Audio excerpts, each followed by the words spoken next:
Herkesin kendine göre bir derdi var kardeş. Arada bir biz de böyle duygusallaşıyoruz. Heyecan.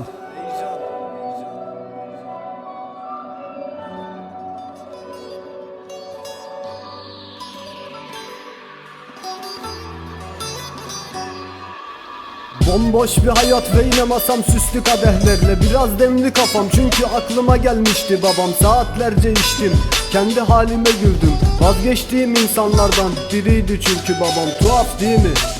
Şimdi sarhoşum, kulakların çınlasın baba. Bir hayli yorgunum ve tutmadığın ellerimden dökülüyor nefret.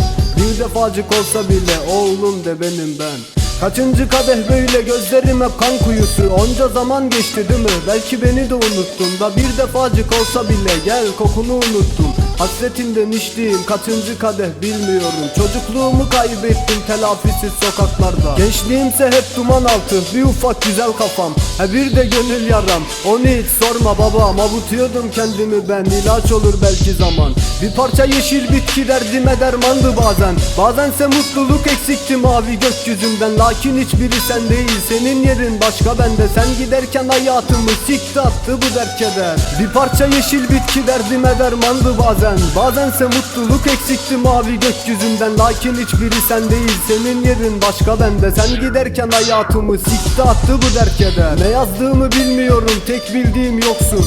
Yazdığım babam ve lakin mutluluktan yoksun. Hiç tebessüm ettiğini görmedim lan, anlamıyorsun. Yanındayken özlemek nedir biliyor musun? Çok severdi sigarayı, sararken öylece izlerdim. Gecenin her saati çayla türkü söylerdi. Gözlerime baktığında kafamı önüme eğerdim. Bilirdim huyunu çünkü sinirlenir döverdi.